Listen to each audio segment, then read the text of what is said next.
Yes. Hello, my beautiful friends. What an amazing day it is. Welcome back. I hope that your rest was outstanding and your day has just been bursting full of excitement and joy. We've got some business to attend to today. We're going to the Supreme Court of the United States. Earlier in this week or last week or some time ago, we were in the Court of Appeals and we read the dissent from Judge Katsas, we believe it was, who laid out the fact that the president has the power to fire Lisa Cook. And we know who she is, the Federal Reserve governor who has allegedly committed mortgage fraud a couple of different times. And so now we've got D. John Sauer. You know who he is, representing the DOJ in the Supreme Court. And we've got their request now and an application for a stay to stop what happened. Remember, Lisa Cook and her sorority sister judge said that, well, the fact that she committed fraud a long time ago, it's irrelevant. As long as you commit the fraud and get in and get the position's yours forever. And she's got a property interest and all these other ridiculous. So we'll go through it and see what the Supreme Court will be receiving on their docket. And of course, we had Jerome Powell, who was asked about this when they slightly lowered interest rates yesterday. But we're going to start out talking about Khalil. You remember this dude. Khalil is, thought I had a photo of him, but Khalil, you know who he is. He is this fella right here who was in our country, apparently fraudulently lied on his applications. And the courts have come down now and said it's time for him to go afuera. He's got to have to join Kilmar on his flight out of here at some point. But now Mahmoud loses, and we've got a very interesting filing, and shout out to our friends from this morning who suggested this story. But we've actually got, this is interesting because we've got the immigration court order on this, and the judge, you can see it, it's just epic. He goes through, and when you get all the way to the bottom, as you'll see, look at this when we get here. Oh, it's great. It's glorious. Look at this. Denied, denied, denied, denied, constantly, top to bottom. It's like, whoa, that's what we like to see. So we'll come back on it. We'll see what is happening with Khalil as we start the show. But it is a great day, my friends. Glad that you're here and with us. Thanks for subscribing to our channel if you haven't already done that, and for becoming a member. We had a great members only stream this morning. We talked about, singing Janky Jankowicz, the disinformation psycho. She lost her defamation lawsuit against Fox News. That was quite enjoyable. And of course, we talked about Jimmy Kimmel and his boot out of ABC. So all good stuff. And we appreciate our members. Those segments will be coming out later. But thank you for becoming a member to grab those early and to join us on the morning streams where we have a lot of fun and we have an amazing community. So thanks for joining us. Thanks for supporting us. Links are in the description, and we'll have an after party today. And I just saw YouTube's rolling out a new feature. So for our YouTube friends, at some point, we're not going to have a separate link. YouTube told us that they're going to allow you to just kind of cut it, and then it'll go right to members only stuff. So that's pretty cool. Coming down soon. Haven't seen that yet, but that is forthcoming. All right, so we got some good business to attend to. And so now let's get into it, talking about this fella right here. Khalil ordered to get out of our country. The judge said that there was a little bit of fraud in his application when he was coming here seeking residency. And now this is a photo which I thought was very appropriate, pondering out the window. How did I end up here? Well, we're going to find out because the court came out and they issued this very interesting order in the immigration courts. Now, this is the actual letter. So we need a little procedural history before we zoom in on this letter. But remember, we've got these two different types of courts. We've got Article 2 courts, which are kind of administrative courts. And we also have Article 3 courts, which is where we spend most of our time in these Article 3 courts. And Khalil is kind of having two things going on. So in the Article 2 courts, which we can think of as administrative courts, he is fighting his immigration. Challenging, saying, I got asylum, you can't deport me because of the humanitarian, blah, blah, blah. That's all happening in these Article 2 courts. But they also are suing, Kilmar and the rest of them, in Article 3 courts because they're forum shopping and they want to go get Article 3 judges to issue nationwide injunctions, which the Article 2 judges can't do, and arguably. And the Article 3 judges are basically their operatives, right? We've seen what Judge Zenas was doing to facilitate the illegal alien called Kilmar back into her state and all these bizarre stories and cases that we've seen from judges who are, in our opinion, partisan political hacks and just Democrat operators. But so we've got two things happening now. Now, this is a letter sent to the Article 3 courts from the defense here in this case, basically Khalil, and they're also attaching the Article 2 order. Okay, so they're providing the Article 3 courts with an information about what's happening in the Article 2 courts. And they're saying, can you please do something about this? Because we just got our butts whooped and we need you, a separate court, to find that there's some other problem, like a due process problem or an equal protection problem or an APA, whatever it is, right? Whatever Trump, they say, is doing to violate the law. They're making those claims elsewhere because they're losing in the immigration courts. And these concepts can kind of be amorphous, but a good example of this from criminal law is with DUI cases. And in DUI cases, there's kind of two things. If you get pulled over, you're popped for a DUI. Generally, there's two parallel tracks that are happening. You've got the criminal proceedings, driving under the influence with a BAC over 0.08, BAC 0.15, 0.20. Okay, you get all these numbers. And what happens is those are criminal charges, but you're also driving around on the road and you have a license. And so if your license is also going to be implicated because you got a DUI, that's going to go over to the DMV or to your MVD. So you've got criminal charges over here. Those are basically Article 3 courts. You got your DMV proceedings, which are kind of administrative proceedings. They go in front of administrative law judges and all the things. This is very common. Okay, this is how our system is set up because we don't want everybody who's got a problem with their license to have to go through and file lawsuits and have all of this adjudicated by judges. So we have a much more streamlined process for executive branch agencies. In this case, it would be the MVD or the DMV, depending on what your state calls it. And they process these things much more rapidly, right? So same stuff happens for immigration. They're not U.S. citizens. They're not entitled to the full powers and protections of our Constitution, as they keep saying. They don't have to be convicted of some crime in Article 3 courts in order for this to be applicable and we can remove them.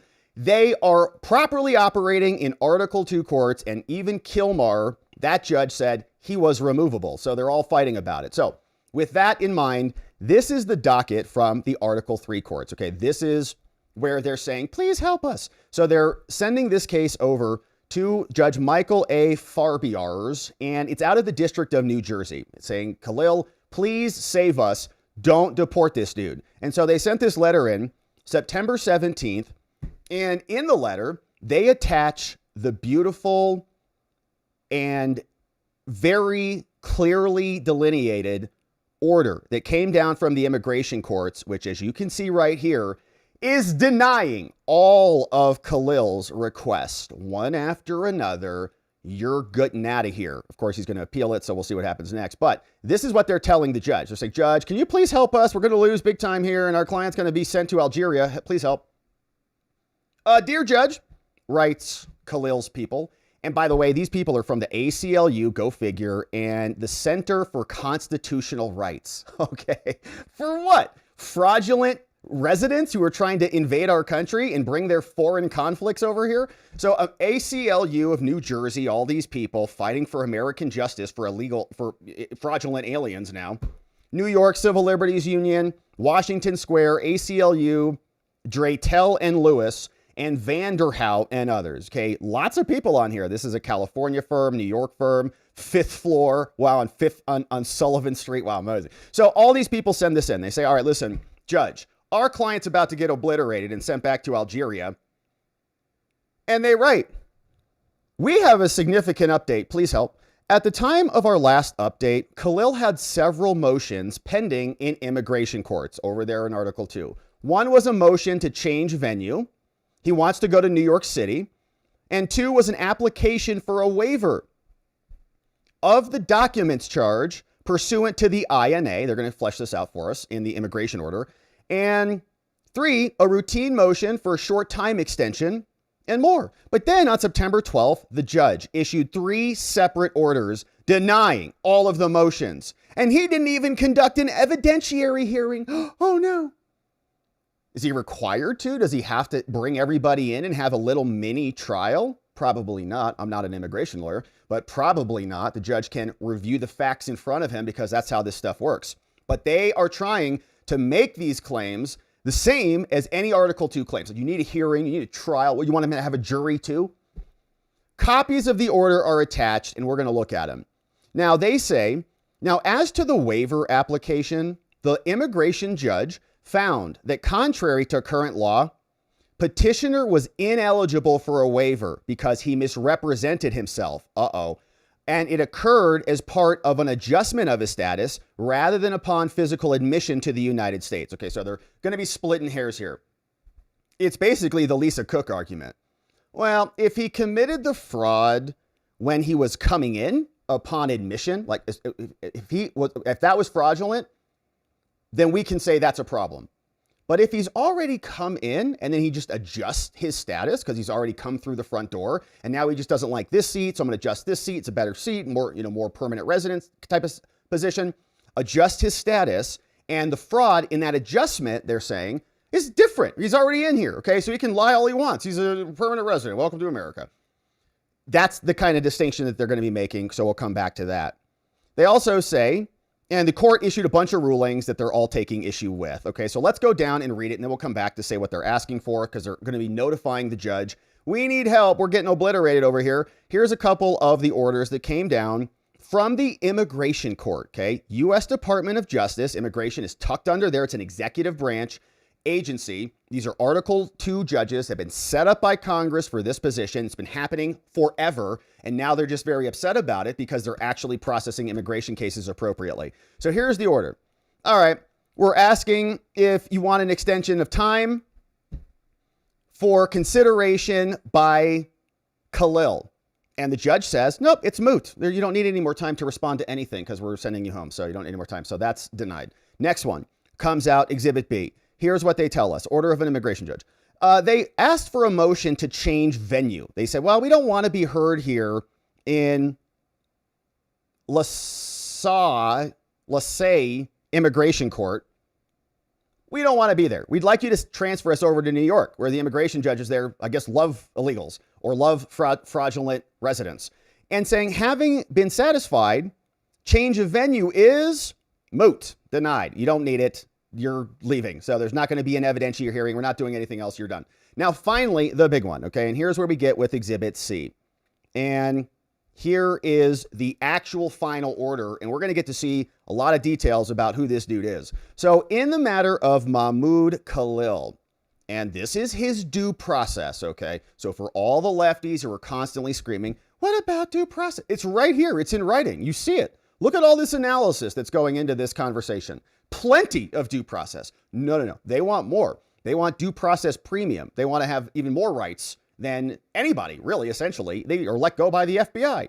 And they can come here and bring their foreign conflicts here and then, claim that they're being victimized or whatever. So anyways, they are there. They say, here are the charges, saying you're violating the Immigration Act and more. So here's the background on this. Judge writes from Immigration Court.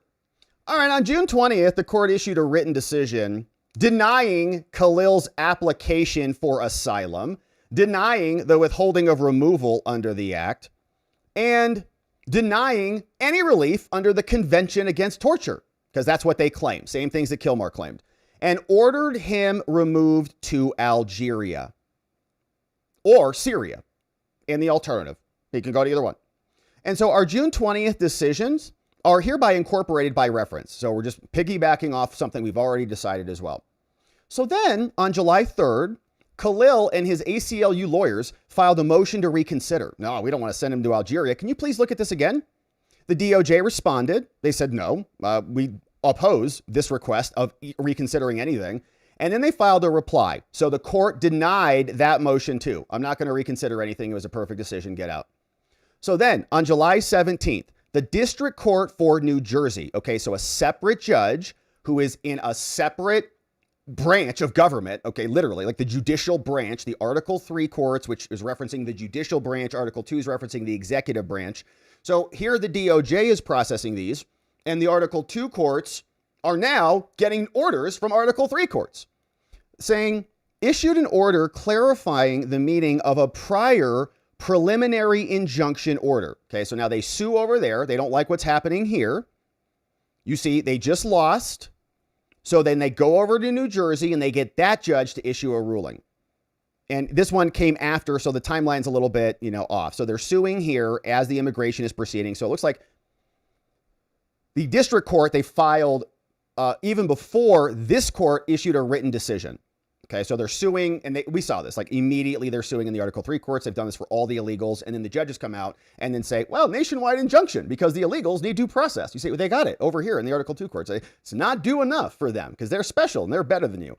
So the district court found portion of this court's, the separate judges in Article 3 say, well, portions of this court's decision are kind of at odds with the preliminary injunction. And that judge ordered us, the respondent, to cause this court to vacate or amend its order. Okay, so Article 3 comes in and now interferes with this separate judge. The district court ordered this court to consider in an appropriately full and thorough manner. Okay, so some federal district judge, like, I know better than an immigration judge. And what you did is not a full and thorough analysis, and to determine whether the respondent should be granted a waiver of removability. Okay, you're removable, but we'll waive it because of whatever, you're special. You need to go through and analyze that more clearly because you didn't do a good enough job. And also, whether he should be afforded an evidentiary hearing. Does he need to bring in witnesses and bring in all his family? He's a good person. He loves America. He's got a, citizen wife and a citizen kid and all things. Now, in compliance with this Article 3 order, says Article 2 judge, this court reopened the removal proceedings. And on that same day, they filed a motion to change venue. Okay, as soon as we reopened it, they tried to divest us of our jurisdiction. So the department, the DOJ, filed an opposition and said, you're not taking this case out of here. And the Khalil lawyers responded and they said, yes, we are. So then this court came back down on July 30th. And this court, writes this judge, issued a scheduling order requiring evidence about his waiver argument to be filed by the parties. Okay, put it in writing and send it to me and I'll review your evidence.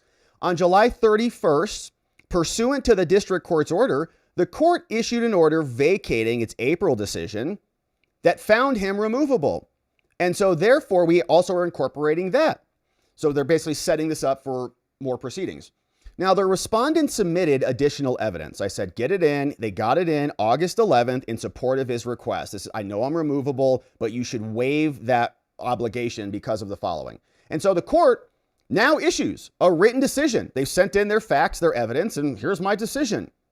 Now, as an initial matter, this Article 2 court finds that based on the voluminous evidentiary record, which includes evidence submissions specifically in support of a waiver request, an evidentiary hearing is not required for the reasons set forth below.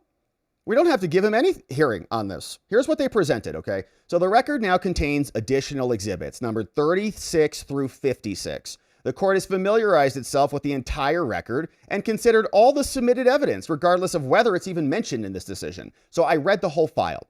Okay, we got the written decision, this form, DHS is responding to it, court scheduling order, bunch of motions are all filed, and then they're adding additional documentary evidence. Okay, so it's probably letters from the wife and from the family, the employers, and all the things. So he's amazing. We love him here. He's, enriching our lives with his tremendous culture and his advocation of peace. So here they tell us, all right, well, is he eligible for a waiver? Let's do the analysis. The judge from the immigration court says, this is a discretionary waiver. This portion of the law, it's discretionary. So it's not mandatory. It's based on some things. And we have to analyze it under the rules. Now, what do the rules say? Questions that come in to this analysis are, what are the charges of inadmissibility? Why is he defined as not admissible? Is there any fraud? Is there any willful misrepresentation of a material fact that make that person inadmissible? Now, an applicant, in this case, Khalil, bears the burden of saying, I deserve a waiver. Like, I got to earn that. Okay. You're an illegal person. You're not supposed to be here, or you committed fraud, or there's some justification for getting you out. What is the charge of why we can remove you? You've got to show us. It's your burden of proof. Okay. We're not fighting for you. You got to show us why you got to be here. That's the law. Trump didn't write these laws. It's in the Immigration and Nationality Act. It's been there for a long time. So in order For an applicant to demonstrate that he merits a waiver, he must first establish that he's statutorily eligible under the law. Now, to be eligible, you got to be a spouse, a parent, son, or daughter of a living U.S. citizen or a lawful permanent resident. That might get you eligibility. And you have to have been in possession of an immigrant visa or the equivalent document, or have otherwise been admissible at the time. Okay, so there's certain criteria that you have to meet before we even consider it. You got to be like one of these categories, otherwise you're out. So like, do you qualify for one of these? Okay, now submit some more evidence. If found eligible, then you must provide evidence that you're entitled to a favorable exercise of discretion. Okay, you fit this category. All right, your wife's a citizen. Okay, what's your evidence? We'll listen to your claim. Versus somebody's like, I just want to be in America. Like, sorry. So the court identifies two issues about their eligibility and the waiver. And we're going to address each of these about why he doesn't get one. First, Khalil would not be eligible for the waiver based on his removability, as the charge is not waivable. Okay, the allegation, they're saying you're removable under this provision of the law. That provision, you can't waive it. So his removability under that charge would render the request for the waiver moot, because the law says he doesn't fit into one of those categories. So, however, the New Jersey District Court, who doesn't handle immigration cases, directed this court not to consider the charge of removability in assessing this response for a waiver. So the district court judge, the Article 3 courts, said, actually, don't follow the law in your analysis, writes this judge. Saying, okay, in assessing this, now this court would deny the respondent's waiver, but for the order issued by the New Jersey District Court. All right. In other words, this Article 3 court is ordering us to basically pervert the law. Otherwise, I would analyze it appropriately. But they told us, literally, don't consider this.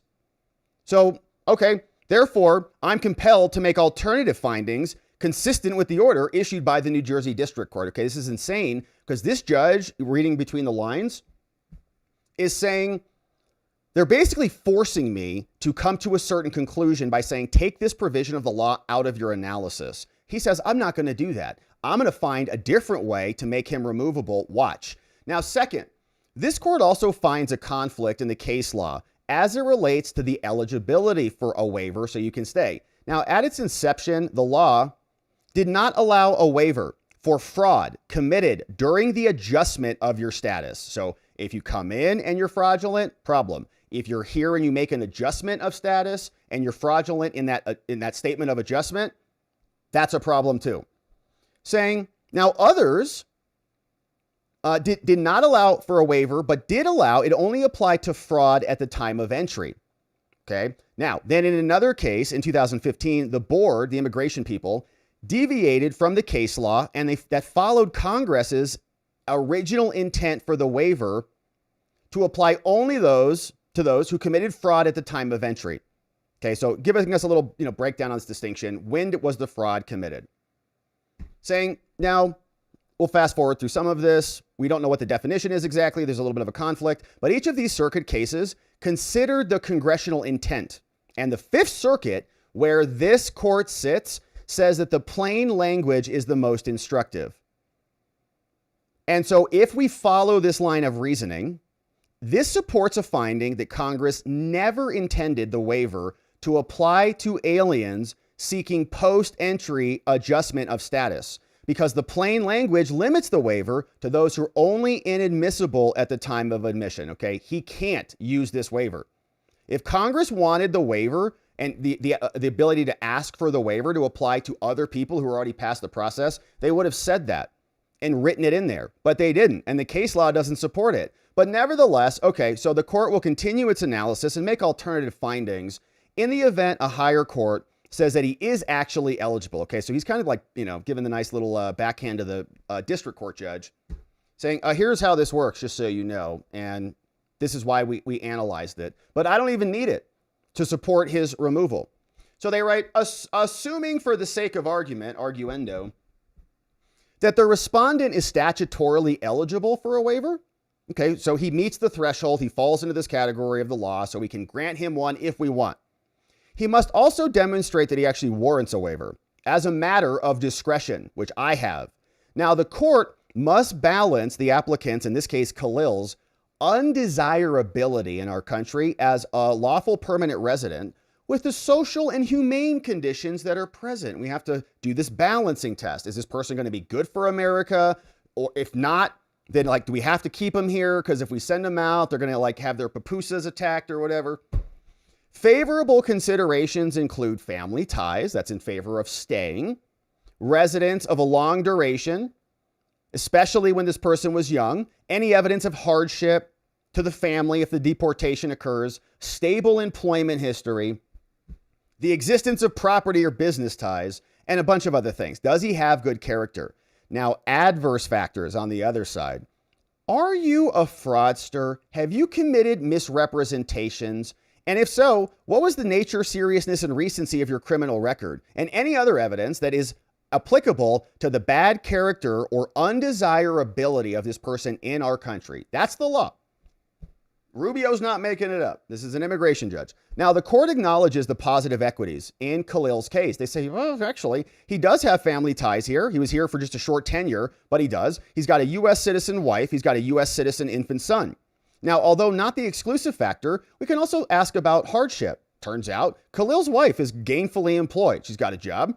And the court considered the evidence of the record. There were declarations of the immediate family member, don't deport him, blah, blah, blah, saying that there's going to be a mental and emotional hardship. I know, pupusas and all the things. The court finds the hardship here is consistent with that which would ordinarily be expected to result if you remove a family member. It's like, okay, we know, I know nobody wants to go, but this is America. You can't commit fraud on your way in here. Okay, we don't take kindly to that. So the court has also considered the evidence in support of his character and his value to the community. Now, again, our understanding of basically what his value has been is to bring in a foreign conflict and argue about it indefinitely on college campuses and create a bunch of scorn and conversation that really is not in America's interest, really.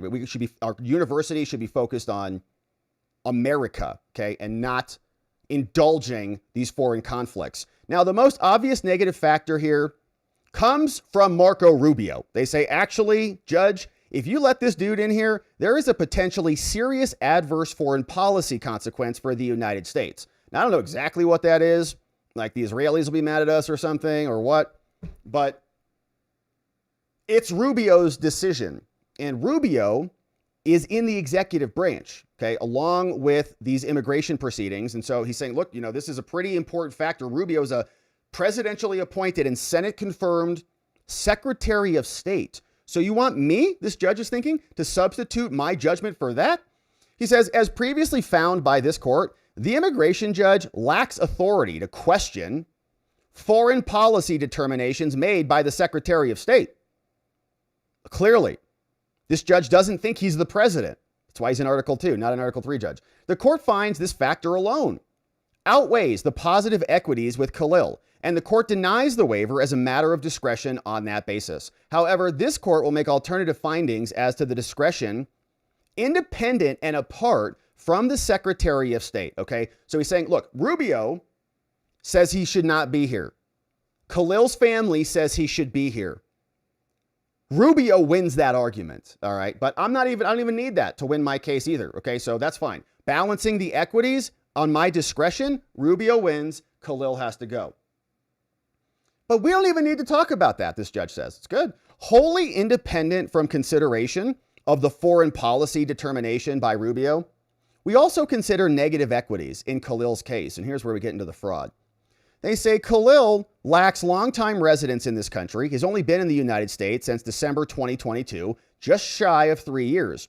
He entered as a student to complete his graduate studies at an Ivy League university, taking that spot away from some American, which he completed in May 2025. His employment is limited to internships through the university while enrolled in school, and he has not presented any evidence he was employed in any other capacity. There is no evidence of property or business ties, and he is a conditional, lawful permanent resident, and he's not reached the pivotal point of adjusting status permanently yet, and so he's a guest in America. Now, the court also takes into consideration, as a negative factor, the underlying fraud of Khalil when he applied for his adjustment of status. Khalil failed to disclose his involvement, association, or participation in the UN Relief and Works Agency for the Palestinian refugees. Didn't tell anybody about that. Didn't tell anybody that he worked with the Columbia University Apartheid Divest, whatever that is. They said, well, you have to disclose those things. It's called the Form I-485. You can't lie on that. You should be forthcoming and truthful. You say that you are, so you must be. Now, candid disclosures by Khalil may have triggered the need for additional information and further processing involving some degree of discretionary decision-making on the part of the immigration adjudicator. And the evidence that we have now shows that Khalil knew of this, why he left it off, saying that there would be immigration consequences if he was found to have worked with the Columbia University Apartheid Divest. The respondent was quoted in the news stating that he did not participate in the protest during this time because he was worried about the immigration consequences. So he knew. Specifically, he said, I'm going to lose my student visa. So the court finds that his lack of candor, liar, and his purposeful failure to disclose, also deceitful, to be a significant negative factor, two factors. Now, his involvement, association, and participation were such that the truth would have predictably have been disclosed, and it would have disclosed other facts relevant to his qualifications. We want to know those things. That's why there's a spot on the form for them. So you have to fill it out. Now, finally, writes this judge, there is no indication Congress ever intended an applicant to benefit from a waiver. They're going to be removed. And Congress says, oh, that's okay. If they willfully and intentionally fail to report information, no problem. They can still have a waiver. What? No, Congress instead intended the waiver to benefit applicants who, due to no fault of their own, find themselves removable from the United States. For example, respondents who entered the U.S. as children and later became removable because of the misrepresentations of their parents, or those intending to be reunited with their family after being abroad. The waiver is not designed to reward liars who have a lack of candor to just admit them when they intentionally engage in dishonesty and misrepresent the facts in the process. A waiver under these conditions would render the application process completely meaningless. Just fill it whatever you want. Just say whatever you want in there. Nobody cares. Come on in. You can just kind of lie about it. It's like you're not sneaking candy into the movie theater, okay? You can't just like not tell anybody. Like, I'm just going to bring this in here. You know, everybody does it. Okay, everybody's bringing out the, you know, because like $7 at the thing. No, it's like nobody's like, this is a country, man.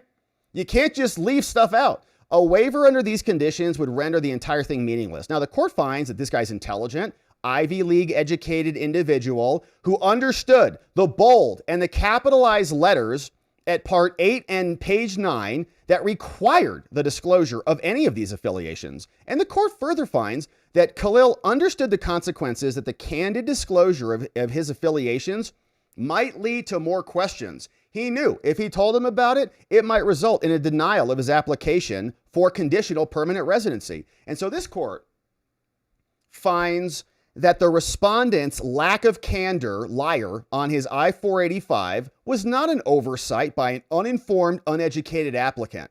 He's a fraudster. This court finds that the respondent's purposeful non-disclosure was not a misrepresentation by another, which imputed consequences to him. He's not an innocent third party. Rather, we find that Khalil willfully misrepresented material facts for the sole purpose of circumventing the immigration process and reducing the likelihood that his application would be denied. This court cannot and will not condone such an action by granting a discretionary waiver. To do so would encourage future applicants to take the gamble of materially misrepresenting facts and then seeking a waiver if it's somehow discovered by the U.S. government. So in balancing the equities of Khalil's case, he's got family ties, limited, relatively brief time, the gravity of his conduct, the interest of the country, the court finds that Khalil has not shown the existence of a truly compelling countervailing equities that merit a favorable exercise of discretion, and I'm not going to do that. And so therefore, we deny his request for a waiver as a matter of discretion. And district court judge, you can eat it, okay? Because he's got the discretion to do it. Even though you tried to rig the entire analysis, he just sidestepped you. So in conclusion, Khalil has failed to meet his burden of proof to establish that he's eligible, or in the alternative, if you don't like that analysis, Judge, he failed to meet his burden of proof to establish that he warrants a favorable exercise of discretion. And so therefore, all the requests will be denied. Seeing here, saying, he said, don't send me to Algeria. Please don't send me. I want asylum from going to Algeria. No, denied. You're going. Or, okay, so how about Syria? Can you prevent me from going there? No, no asylum there either. How about withholding of removal for Algeria? Denied. How about withholding for Syria? Denied. Well, they're going to torture me in Algeria. No, they're not. Denied. They're going to torture me in Syria. No, they're not, Khalil. Stop it. Denied. And so, therefore, his application for a waiver is denied, and it is hereby further ordered that respondent be removed from the United States to Algeria, or in the alternative, to Syria. And I honestly don't have a preference. I think I'm thinking about Algeria or Syria. I don't really have a strong preference on that. You might have a preference, but we don't. Shout out to Jamie Commons, who signed this puppy over from the Article 2 courts, sending this back over to the Article 3 courts, and they're not going to be happy about that. I tried to rig the whole thing, and you're still going to deport the dude? So we'll see what this judge does when he comes back. I'm sure we'll see something. But they also then were picking this up. Okay, so that's like they got that bad news. All the ACLU lawyers are having, extra spritzers or whatever that night. And so they send this one back in. They're like, please help us, Article 3 judge. We know you tried to rig it before, but can you please help us? Saying this removal is happening very quickly, and there's a compressed schedule, and we're trying to seek a stay and a lot of things. And this is a substantial threat to his liberty, his family integrity, and his physical safety. Okay, so the ACLU lawyers come out freaking out. He now has 30 days to issue an appeal, to file an appeal with the Board of Immigration Appeals. And that case sounded pretty dang solid, so we'll see what they say. In light of the above, and the fact that the president and other senior officials are targeting him, we don't think that the appeal process will be swift. And once this is affirmed, he's going to lose his lawful permanent resident status, and he's including his right to reside and work in the United States. And compared to other courts, the Fifth Circuit almost never grants stays in these matters. And so the only thing that we can do is come to you and help us. And so accordingly, since we're out of options and other issues have occurred, we need discovery, we need all these other things. Please help us, court. We want leave to amend our habeas corpus petition and revise claims saying there's new facts that have popped up, and this is retaliation under the First Amendment. Get out of here. You're not entitled to be here. You can go fight for your First Amendment in your own countries. Consistent with our meet and confer obligations, we don't need your speech about your foreign conflict so that you can persuade Americans to go support you versus someone else who's also a foreigner and involved in your foreign conflict. We're just not interested. Consistent with our meet and confer obligations, seek leave to conduct expedited discovery as well. And we welcome any other conference that you can do. Signed by Bahir Azmi. All right.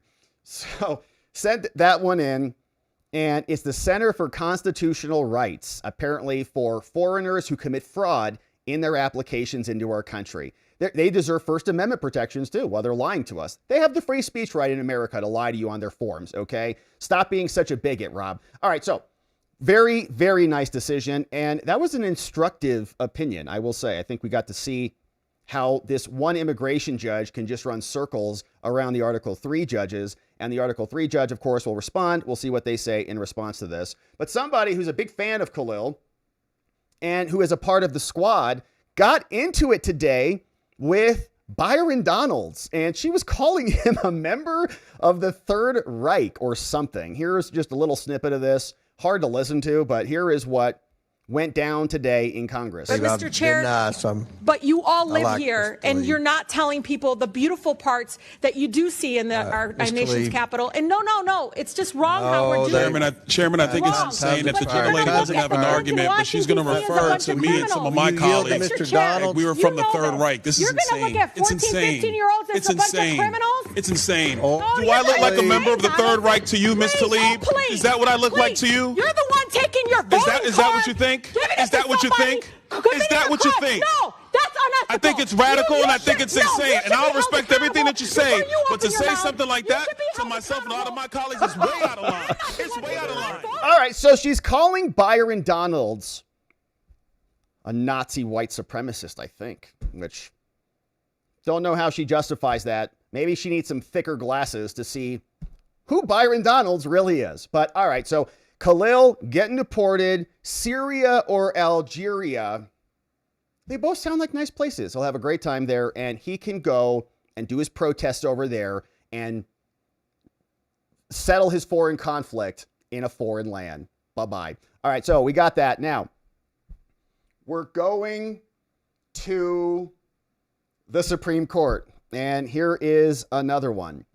In the Supreme Court of the United States of America, President Trump now knocking on their door on a major issue. This involves, of course, the Federal Reserve, which is illegal and needs to go away. The question, of course, is who runs the Federal Reserve? What branch is it tucked under? Is it just this amorphous pseudo fourth branch of government that controls our entire economy and we have no say over it essentially because they've got 14-year terms and it's just all run by people who have no names that nobody knows, never come into Congress, we have no accountability to us at all?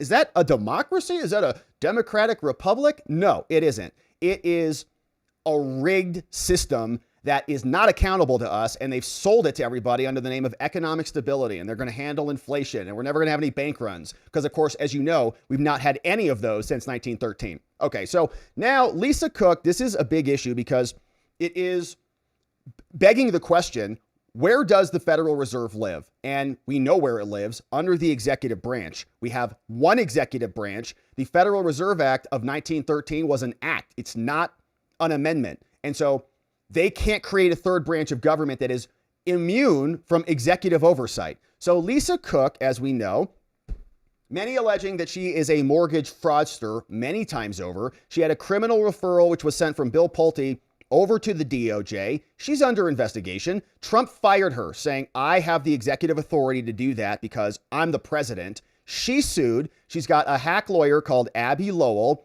And now they're saying because her sorority sister district court judge says that the fraud allegations happened before she took her seat, you can't hold that against her. And she is entitled to be there because she's got a property interest in her job. Legally illiterate, first of all. But now the Court of Appeals has confirmed the same, and we're knocking on the door of the Supreme Court, which I think is going to ultimately have to settle this and set and lay down very good precedent for the unitary executive theory, which is not a theory. It's how the Constitution is structured. We're just returning to the norm now. We're happy to see it. This one comes into the Supreme Court of the United States from D. John Sauer. You know who he is. And we're going to get right into it because it involves Lisa Cook. And here's what they write. All right, Supreme Court, we're here. We've been appealing this thing for quite some time, coming out of Judge Gia Cobb's sorority sister, over through the D.C. Circuit Court of Appeals, and now we're on your door. Remember, Gia Cobb said Lisa Cook has to be shoved back in there, whether you like it or not. Now, the application involves yet another improper judicial interference with the president's power to remove people. Now, this one involves the Federal Reserve Board of Governors. And it's not a discretionary removal. Remember that the statute says, and I think that the president honestly has more power than even for cause. Like, I think the president can just remove him at will. Because if Congress wants to separate that out, then they should make the Federal Reserve a fourth branch of government. Okay, come up with some other structure and have an amendment for that. But okay, Trump's not even going that far. Trump's not, like, because, for example, the president can fire U.S. attorneys basically at will, right? Just you're gone, get out, because you serve at the pleasure of the president. So that's really the standard, but Trump's not even going that far. It's like, look, the law that Congress passed in the Federal Reserve Act says that we can fire her for cause. Don't even need, to go as far as just I can fire her because I want to. Because maybe that should be the presidential power. How can the president not have control over economic policy in America? The hell are we voting on? Are we only voting on like transgender problems or something and like foreign policy? All of the social issues and all the foreign policy issues, but we have no real control over our economic destiny because it goes over to Jerome Powell and fraudsters like Lisa Cook. What a joke. So the Federal Reserve Act, so Trump is saying for cause. Now, broadly authorizes the president to fire people for cause. It's not for cause, except if the fraud is committed before or the problem happened before she came into power. It's for cause, period. Judge Giacob is illiterate. Without further restricting permissible types of cause. There is no permissible types of cause delineated. So in August 2025, Trump determined that cause existed to fire Lisa Cook from the board. And as her removal notice observed, before taking office, Cook had made contradictory representations in 2 mortgage agreements in a short time, saying that a property in Michigan and Georgia in Fannyland would simultaneously serve as her principal residence. Now, each mortgage agreement described in the representation was material to the lender. And we know the reality, lenders give lower interest rates for primary principal residences. Now, when her apparent misconduct came to light, the president determined that her, quote, deceitful and potentially criminal conduct in a financial matter renders her unfit to serve on the board.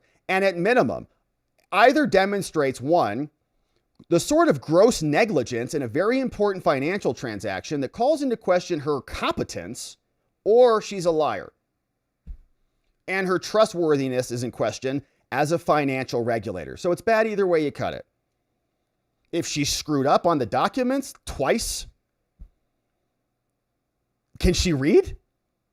We know there's allegations of plagiarism against her from her time in academia.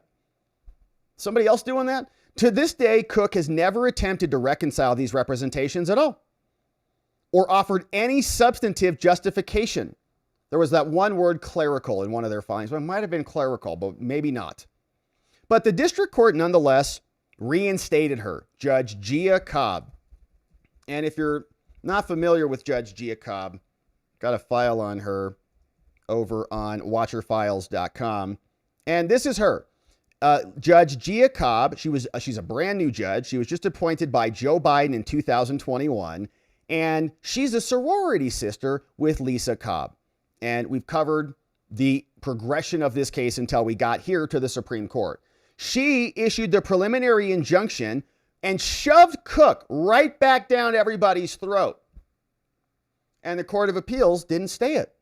Now, Katsas, the dissent that we read earlier this week, explained those decisions flout the literal precedent of this court, the Supreme Court, from the removal process due to the equities. And so this injunction should be stayed. We should not have Lisa Cook back in the Federal Reserve at all.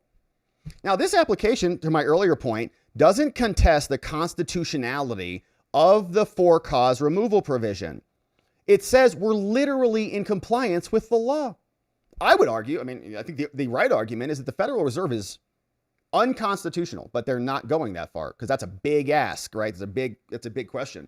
All this is about for-cause. Trump has it.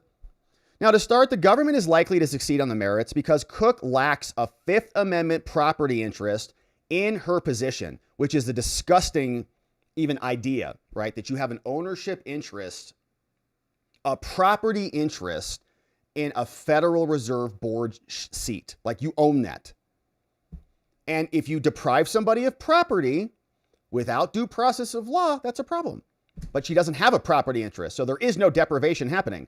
The lower court's primary theory is that the principal officers are akin to teachers or lower level civil servants. And so therefore they can claim an entitlement and a property interest to notice and hearing before removal. But this theory doesn't work at all, and it would wreak havoc on sensitive presidential decision-making. In fact, the Due Process Clause concerns only deprivations of life, liberty, and property. Cook wasn't deprived of any of those things. The lower courts treated her office as a Federal Reserve governor as a form of property based on this other 1985 case, which was a case involving the firing of a tenure-protected security guard. Okay, so this person was granted tenure, then was fired, and they removed it, saying that was a tenure-protected security guard, okay? A security guard, not a government employee. So he had a private contractual right to the tenure. He's not holding a federal government position as a security guard. Not a principal officer of the United States, crazy people. That theory contravenes this other holding, which has been a long valued principle of America that we don't have public offices that are public property. You're not granted a patent of nobility or a title that's passed down to your family.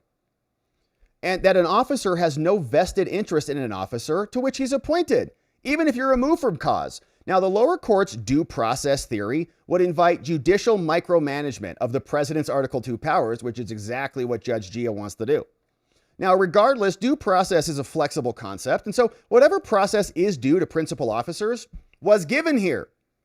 The president notified Lisa of the charges against her and waited 5 days to respond before removing her.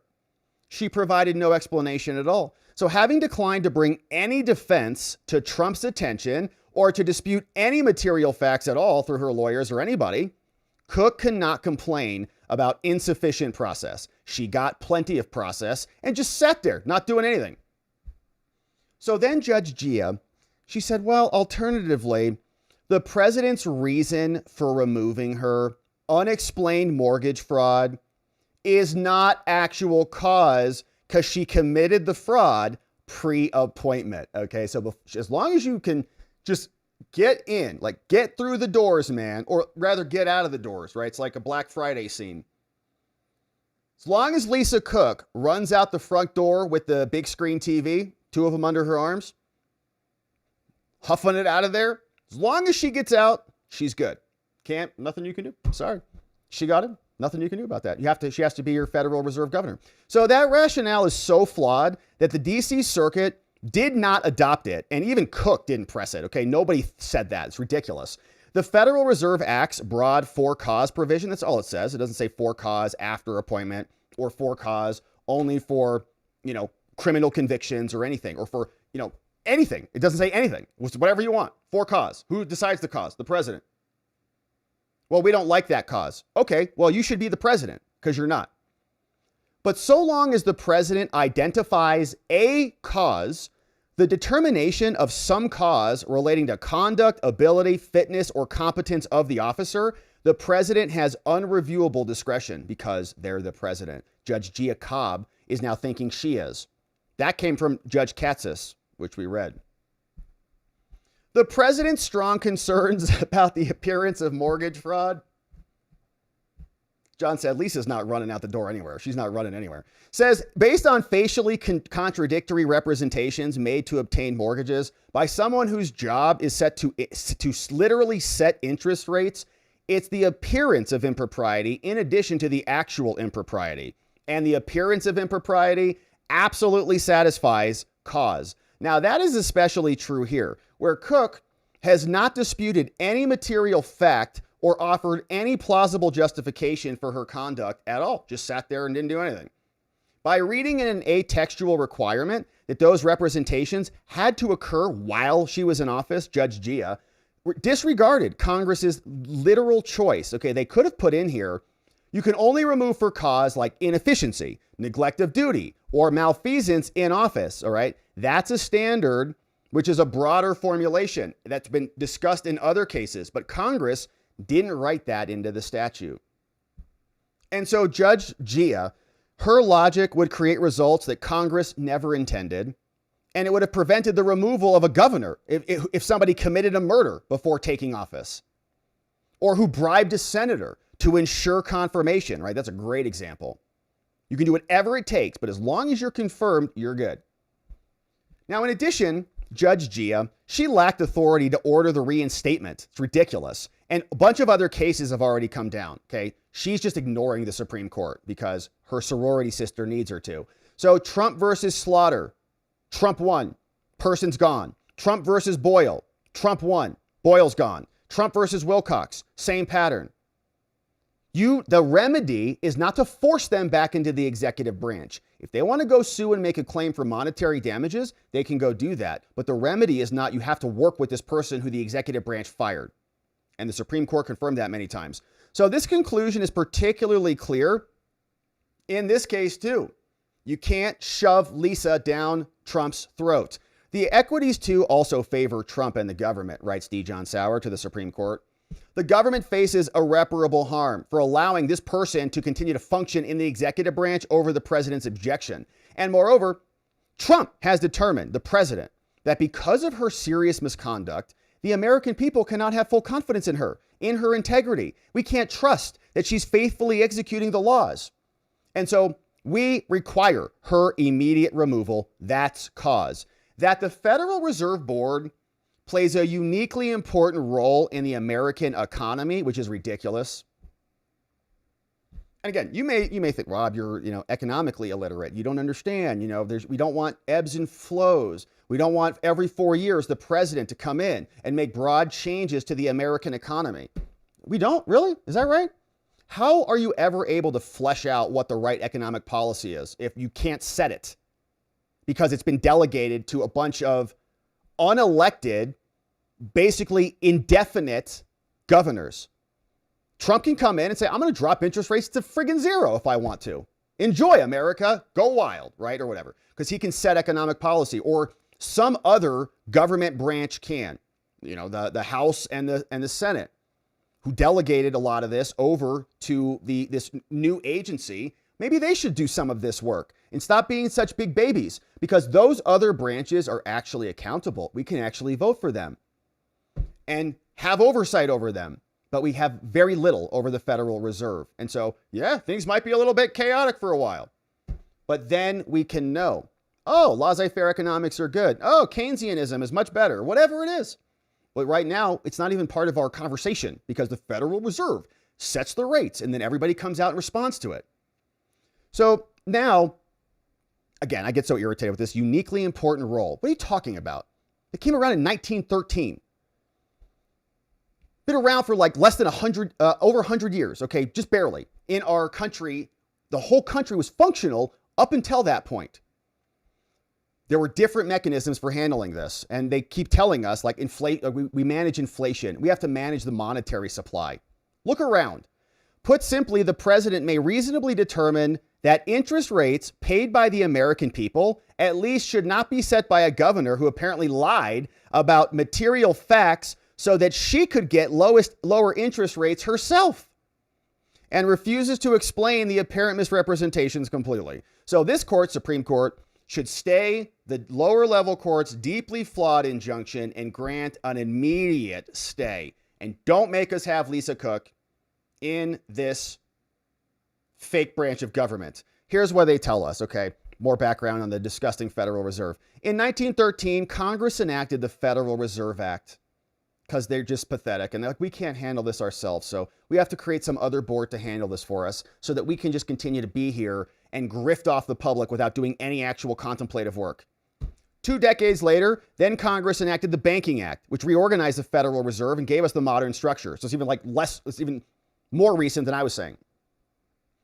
The modern structure, less than 100 years old. See that? And it's unique and so important in our country. Have we not had any boom or busts since 1935? Today, the Federal Reserve System includes the Board of Governors, 12 regional Federal Reserve banks. The Board of Governors consists of 7 members appointed by the president with advice and consent of the Senate. And they stand in there for 14 years, okay? It's more than our senators. It's more than our House representatives by a lot. Unless they're removed for cause. And they said, well, this is for stability. We don't want this to move around a lot, so that we can just have the same people ultimately running things. Now, Congress initially adopted this for cause provision in 1913, then repealed it, then restored it. The 7 members of the board, along with the 5 representatives of the bank, they make up the 12-member Federal Open Market Committee. And that's the body that conducts the nation's monetary policy. And how often do you see cameras inside all of these little meetings, like committee meetings that you see in Congress? Do we have the same oversight publicly over this group of people, this cabal of financial people? You don't even know who they are until Lisa Cook was accused of mortgage fraud. Unless you're a financial person, maybe you do. Maybe you can name if you're a financial person and you follow stocks and interest rates and you're glued to that stuff, can you name all the members of the Federal Reserve and know their backgrounds and what they do, what they believe? Or is it all just kind of like, don't pay attention to it, okay? We don't want to teach our kids about balancing their checkbooks because we'd rather brainwash them with liberal ideology that is anti-American and make sure that they know the quadratic equation that they can use in the rest of their lives. and just get overly consumed with all the trans issues and the foreign policy conflicts that are not our conflicts that we have to spend all our time on.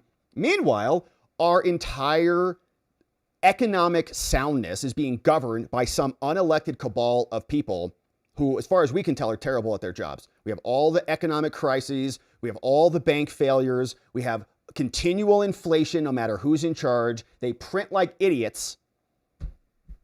And the country is being hollowed out, has been being hollowed out for the last 100 years. Maybe it's a direct response to the Federal Reserve that is causing a lot of this problem in our country. And it's theft. When they inflate your money, they're stealing your life from you.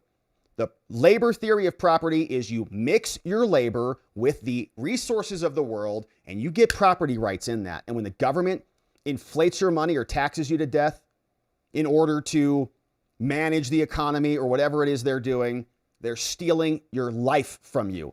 The committee sets from us. The federal committee sets federal funds rates, the target interest rates. They all lend money to each other. Nobody knows how it works. The board, the committee, then use various monetary policy tools, like adjusting the interest rates on deposits at the Federal Reserve banks. And they just make more money out of thin air constantly. And when you have like the quantitative easing and all these weird things, what's going on over there? No one really knows. Separately, the Board of Governors exercises broad regulatory authority as well. And now exercising that authority, the board has issued rules about matters like minimum capital requirements for banks. So we don't have any bank failures because we never have those. In 2022, Biden, who is brain dead, appointed Lisa Cook, an alleged plagiarist and alleged fraudster, to fill the remainder of that term that expired in 2024. Now in 2023, Biden, with the advice and consent of the Senate, reappointed Cook for 14 years, baby. You're stuck with them. And if they commit fraud, nothing you can do about it as long as they got into positions of power, says Judge Gouveia. On August 15th, the director of the Federal Housing Agency, William Pulte, sent a criminal referral to Pam Bondi about Lisa Cook. He said there are 2 mortgage agreements that were entered in within 2 weeks of each other, less than a year before joining the Federal Reserve Board, okay, because she knew she was going there and she needed to go buy some assets and offload some cash because she knows once she's going to be on the board, she can't do that stuff. So she does it with a malicious, sneaky intent. In each agreement, she says that I would live there as my principal residence. She didn't. On August 20th, Pulte publicly released the referral letter. And instead of issuing a statement about why she did this or addressing anything, she just said the following: I have no intention of being bullied to step down from my position because of some questions raised in a tweet. Okay, well, you should have given it a little bit more attention to that. They weren't some questions raised in a tweet. It was a criminal referral from Bill Pulte over to the President of the United States. Okay, so you can call it a tweet and just brush it off like it's meaningless, but it isn't. 5 days later, after it was clear that there was no explanation coming, Trump removed her. In a letter to her, he said, you have a tremendous responsibility for setting interest rates at the Federal Reserve. And now you're apparently lying on your documents to get lower interest rates. So the American people don't appreciate that. You don't have we don't have confidence in your integrity or your trustworthiness. All of this notice and cause articulated. There is sufficient cause to remove you. So then Cook sued. She went and hired Abby Lowell. She sued Trump, the Federal Reserve, and the chairman of the board and said, shove me back in there. Then her sorority sister, Judge Gouveia, shoved her back in there indeed. Said she's going to win because this isn't good cause. Of course, we know that the president exercises the cause, not a judge. And the cause was dishonesty in her mortgage application. So then Gouveia said, actually, you can't say anything about it because she did it before and you didn't catch her. Now, the district court also said she was going to win because of due process claims and more, and saying she is going to have irreparable harm. And the harm is she can't be a good public servant. So the district court issued an injunction. A divided court of appeals denied the request for a stay. Judge Garcia joined. Judge Katsas dissented. We read the dissent here, and here's what we've got. To the Supreme Court. We're going to win this, you know. Her due process claim is a failure. The position that she held is not property. She wasn't deprived of any property under the Due Process Clause at all. Now, even if it were property and it's not, she got notice and process before she was deprived of it. She had notice of the firing and an adequate opportunity, 5 days, to respond, and she didn't do it. And she raised no material factual disputes. There was no further process. She didn't deny it at all. So, okay, guess she did it. So the lower court's contrary reading of due process would grant the courts freewheeling authority to regulate the president. Obviously, that's not how this works. So, as we know, this is not property. Other courts have concluded that some tenure-protected government employees, the other case they referenced was a security guard, maybe he was a government employee, they may have a property interest in their jobs, but it says officers definitely do not. Okay, like if the government gives an employee some type of tenure, then you can say, okay, that maybe in that context, you can have some interest because you're essentially been guaranteed future income and tenure, right? But officers, absolutely not. No property rights to their offices because they hold very significant power. Officers exercise significant government power, and no individual has a property right to that power. Bunch of cases. 1980 case called Crenshaw. This was a claim about a tenure-protected naval officer. He said, I have a property right. The Navy was doing a reduction in force, and you lose. No, you don't. You don't have a property right to the sailor. Sorry. A contract does give private rights of property, but an appointment does not. Similarly, in another one, right? This is a contract. So it's like tenure in a contract, different than you serving in the government. Similarly, Taylor versus Beckham, a 1900 case, this court, again, Supreme Court, rejected a claim that a state deprived a gubernatorial candidate of a property interest when they used inadequate procedures of an election. They said, no, public office is not property. Get out of here. Same in another case. And it's been reflected through our precedent for quite some time. And this has evolved over a lot of time. We know what we get the point. This has been extended in other cases, and especially principal officers, they don't have property rights in their positions. And that analysis continues on for quite some time. Now, they're failing to distinguish the other cases. In other words, Judge Gouveia and the Court of Appeals, they never even addressed all those cases we just scrolled through to distinguish them, to say, actually, we're right. This case is wrong. Here's why. Didn't even do that. Now, to the extent that they emphasized tenure protection, but the naval officer who was removed didn't, they distinguished between a couple things, but their analysis was wrong, right? So in the majority opinion,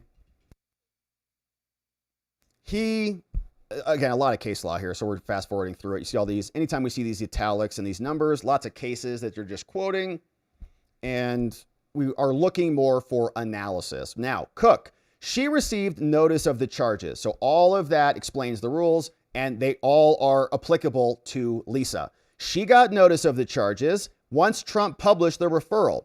The district court said this wasn't good enough notice because there was no explanation. But that's ridiculous. The document itself explained the evidence. So she also did have an opportunity to present her side, according to other case law.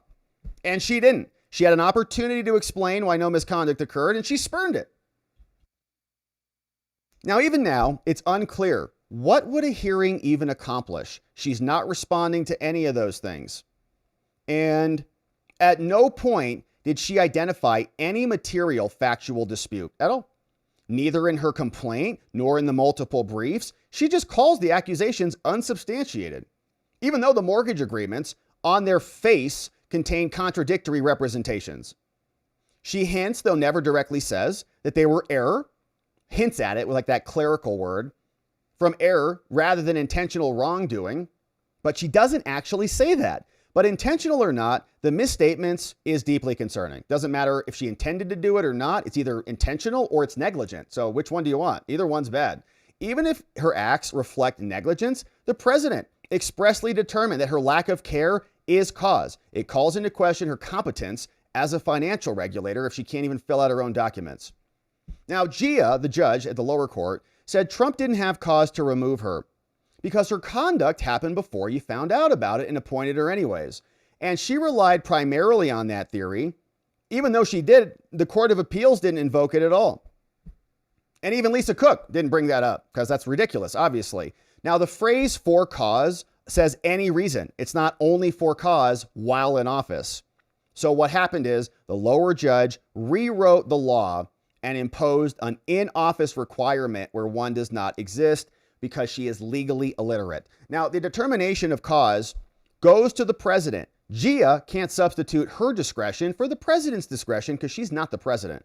Congress has enacted different types of removal provisions. This one is broad. It says for cause. And there's other cases in the, again, lots of case law and background. But the same conclusion follows here.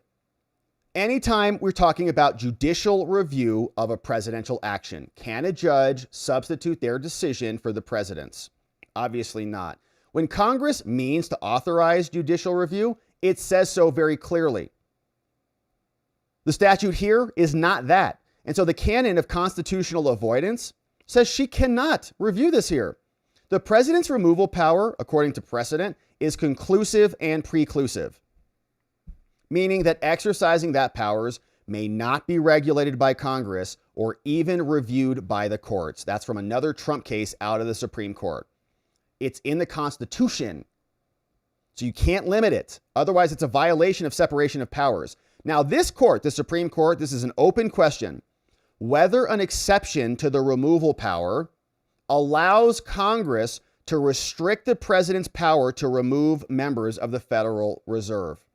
Constitution says, and the Supreme Court has said, it is conclusive and preclusive, except the Federal Reserve for whatever stupid reason. So is there some exception? When the founders wrote that in there, did they mean it doesn't apply to certain people who are like special or historical or whatever? Court hasn't gone that far yet, but they're going to get there, and we're excited to see what they say. But no such historical exception could authorize this, since courts have found repeatedly those decisions are unreviewable. And so Judge Gouveia and her reasoning is flawed, so much so that the D.C. Circuit didn't even endorse it. They like, oh, it's an interesting decision. We're not going to talk about that. They cited a bunch of cases. And finally, Judge Gouveia worried that the government's argument would mean in practice the president could remove members of the Federal Reserve at will. And that's not true because they're not contesting the for cause requirement.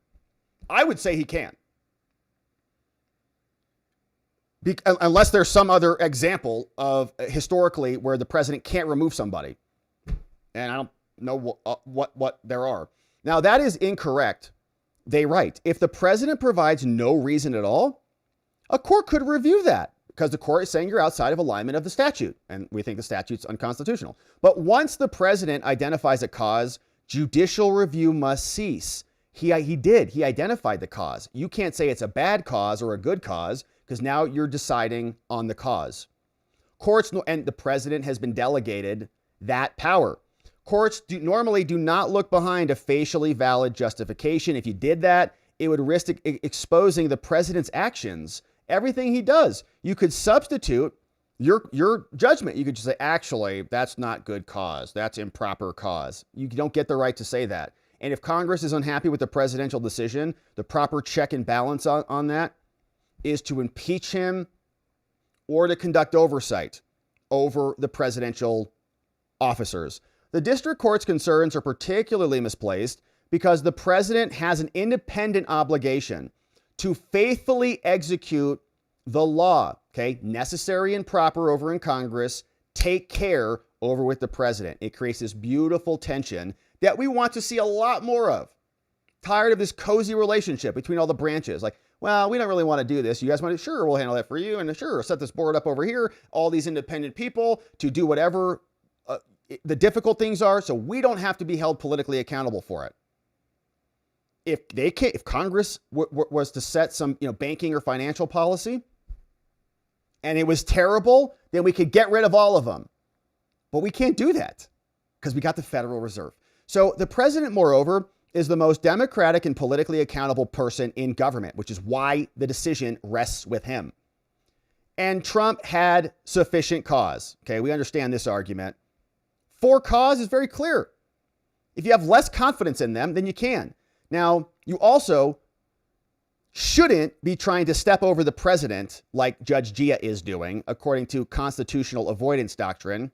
But it's difficult to see how can we give her the benefit of the doubt? How could she have honestly represented that she was going to occupy two properties at the same time as a principal residence, Michigan and Georgia, within weeks of each other?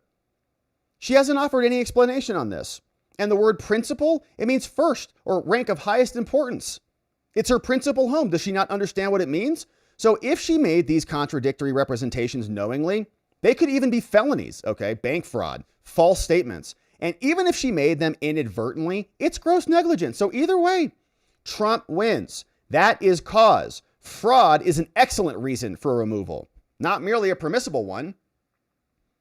And if Congress doesn't think she was fraudulent, well, they can impeach Trump. That's why we have the three branches. Okay, not a kind of a pseudo fourth branch that just goes and sues in the Article 3 courts. The district court concluded for cause, she said it was only in office, Judge Gouveia. We know it's not. It doesn't say that. She tried to shove it in there because she can't read. The district court's theory defies common sense completely. The court reasoned that an officer's in-office behavior can reveal his inability, but an officer's behavior before taking office can do so as well. So her justification, if it happens after the fact, then it matters. It goes to that person's competency, and what they did 2 seconds before doesn't. Presidents routinely vet their nominees, but Trump found that it does impair her job. And if you do what Judge Gouveia says, we get absurd results. Imagine a governor who has amassed a great wealth and stellar reputation based on financial fraud.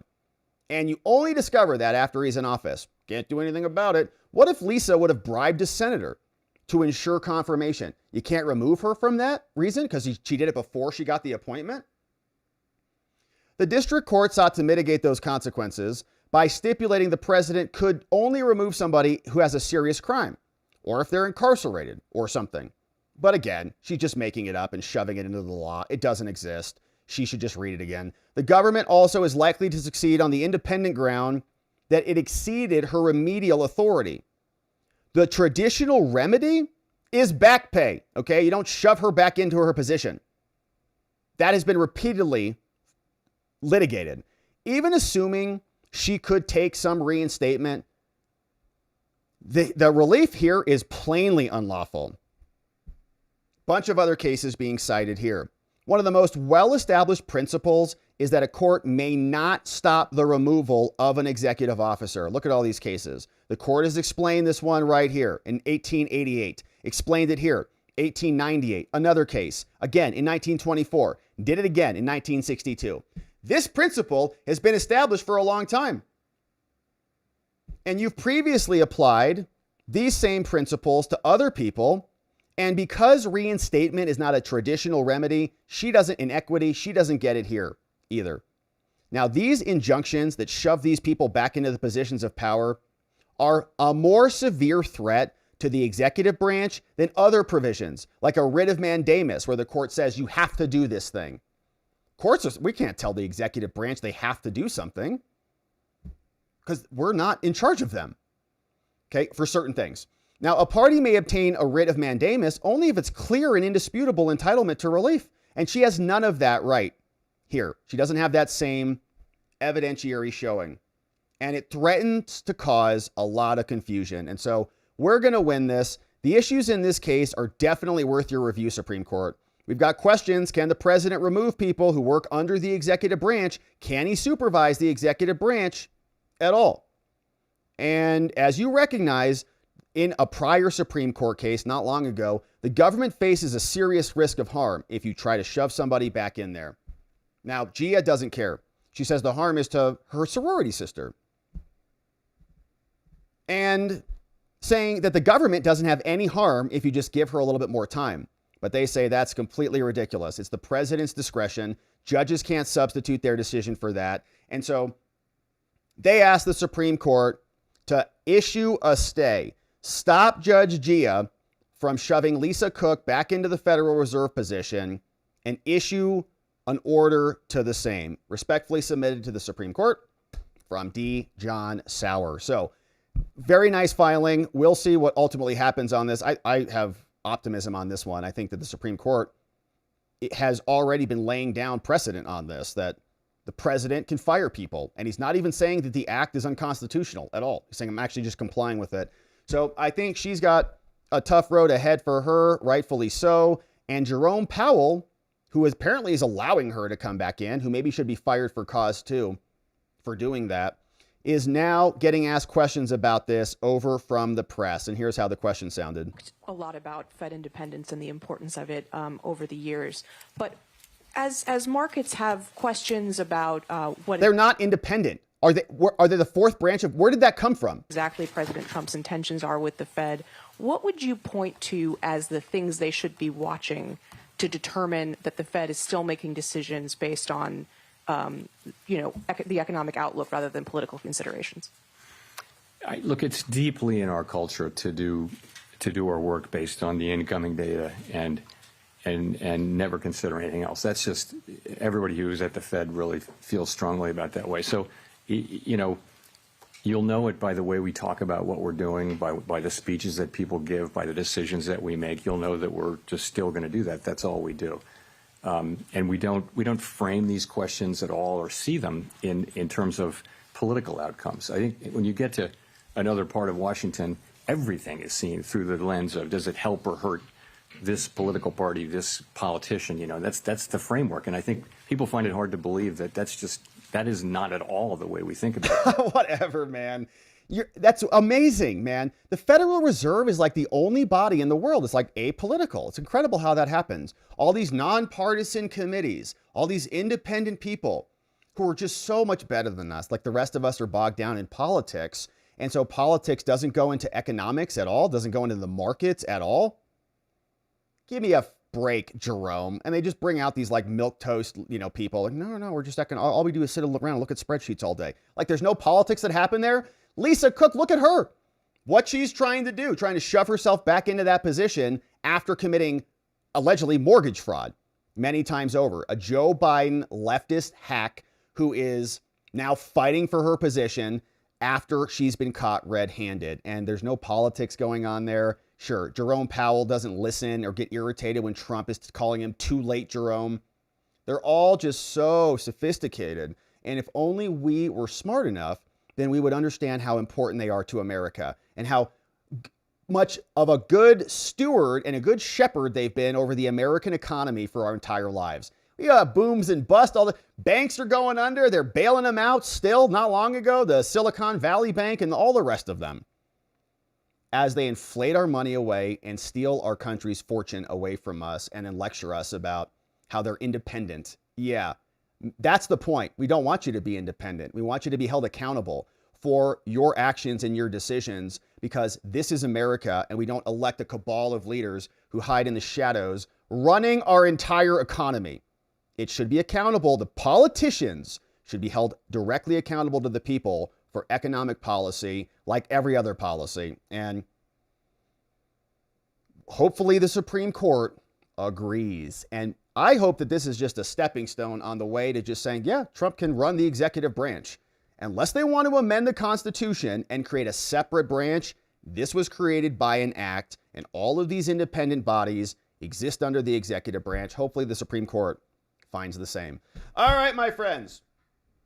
What a beautiful day it has been. If you're just joining us, quick recap. We talked about 2 cases today, and this was an interesting one with Khalil, this fella right here, who's now pondering, looking out the window on a rainy day with a crackling fire in the background, hopefully packing his bags for his trip to Algeria or Syria, either one. We don't have a preference. He can go to either country, but not welcome here because he committed fraud in his application and came over to incite conflict about foreign affairs that we should leave to them. So he's going away, and we read through the immigration court decision, which I thought was excellent, really. And what was so fun about this one is the judge was calling out the district court judge, Article 2 judge, calling out Article 3 judge, saying, oh, you instructed me to rig my opinion. Okay, so I'll rig it in your way, but I'll find other law to deport him anyways. So you can read it and weep, and we'll see what this judge does. He might do it. He might actually issue, let's see, refresh. Hasn't issued anything yet today, but we'll keep our eye on that one.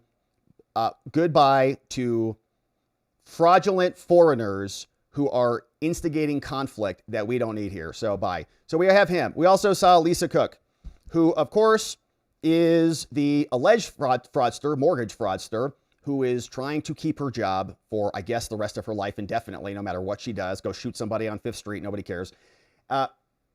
Before she came in, she should be good. But now the Supreme Court hopefully accepts this case and we get some real reform with the Federal Reserve. And Trump being able to fire somebody, I think, is going to, cause a little bit of a wake-up call over there. And we're looking forward to it. So, my friends, now let's hear from you. And if you're a member, stick around. We're going to do an after party and hang out for a bit, see what you say about all of this and more. But I saw some great donos and super chats coming in. Thank you for sending these in, and thank you for bringing in new members into the Watcher community. We're grateful for you for doing that. And Jack Mack, this one came out from this morning. Jack Mack says, oh yeah, I always miss the live chats. It's been so long. I miss you all. Traveling to Phoenix this weekend. Amazing. So Jack, you're coming out for the Charlie thing?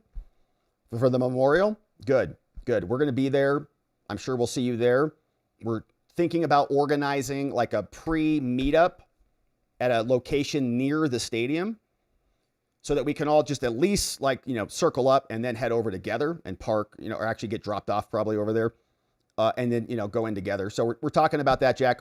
We'll have more on that soon, but safe travels to you. This one, what's up? Happy Thursday, my friends. Look at this nice American bald eagle. What a handsome emoji. Beautiful. Ospac, what's up? Hey, Ospac. Ospac, you recommended the Khalil story today, which was a good one. Thank you for that. Hey, Rob and the Bigger Watcher fam. Just wanted to say thank you for your thoughts and your comments from this morning. We had a great conversation this morning. Also talked about grief, loss, suicide, light stuff in the morning. Hey, what's going on? LaDonna in the house. Man, that's pretty cool, LaDonna. LaDonna Ames. What's up, LaDonna? Thank you, LaDonna, for being a membo and bringing in 5 new membos. Will H in the house. Doris Nogueras joining us. Saintly Beginnings, welcome. James Johnson and Fun Size. Welcome. Join us. Fun Size are fun, fun size. Mike Taylor, what's up? Mike, thank you for becoming a membo and upgrading your membership to Shout Out, baby. Thank you for that. Amazing to do that. Thank you for supporting us. Chad confirmed. Right there. Look at that jaw. Giant. Look at that. Says, hey, what's up, Chad? Chad Preston's coming in, bringing in 10 new membos. Thank you, Chad. DD McGee, welcome. Pete is here. DP-01, what's up, Kevin Rasmussen? We got Mel Klomp, Justice Berserker, Chief Librarian Mayonnaise, Bill Hanson, welcome. Steve Guardian, and CL Trader, all gifted membos, courtesy of Chad Preston. Chad, 5 more membos. Teresa Boucher, welcome. Lenda Robertson, Dorsey Woods, Sir Rickard Jameses, welcome, and Texas Sunshine in the house, all gifted membos, courtesy of Chad Preston. Chad, thank you for being a Chad with the membos today. What's going on, Don? Don Goff in the house. 5 more membos here. Man, we'll see you in the after party. We're looking forward to it. New membos. Earl's Daughter, Crazy Lady P, Salty Name Redacted, welcome, Mitchell Gordon, and Ken Burrows, all in the house, courtesy of Don Goff. Thank you, Don. Welcome, new membo friends. Man, we're excited to meet everybody. Sheila the Pooh, 1 million hugs to you. 10 more membos from you, Sheila. What a nice day.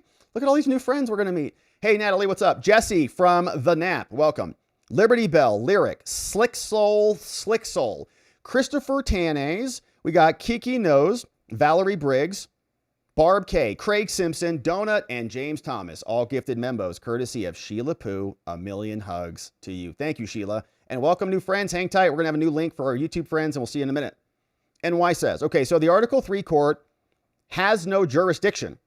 The only possible thing that can block or stop this Louisiana court would be a 5th Circuit Court of Appeals order or of prohibition or mandamus. This court has no jurisdiction over this immigration court. from NY Renal.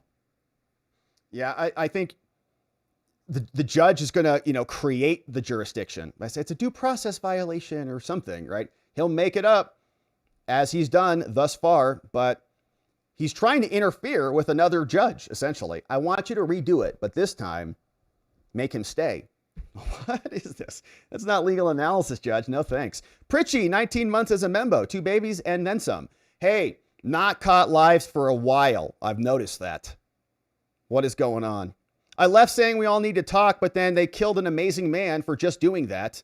Rest in peace and love from the UK, man. Hey, we were just there. Trump was just over there. Good to see you back, Pritchie. Thanks for being here. Thanks for continuing to be a membo. And what's up, Pritchie? The honest reason they killed him, Charlie, wasn't that he was talking hate, but they hated his talking, that it was working, and it was opening young minds. In the UK, I've been amazed at the reactions of love. I've seen that. I've seen vigils and stuff from everywhere. Yeah, that's a great comment. Thank you, Pritchie. Saying, knows I'm from the UK, but I can't keep the patterns out of my mind. RFK, JFK, Charlie, all taken out for what? Going against the status quo to empower people. Charlie was the most dangerous as he had them young. Yeah, and Charlie had like 50 years ahead of him, right? At least. And he was extremely effective and good at what he does. I mean, you guys, I'm sure you've been watching all the reels. I know I have lots of Charlie energy out there, which has been awesome to see.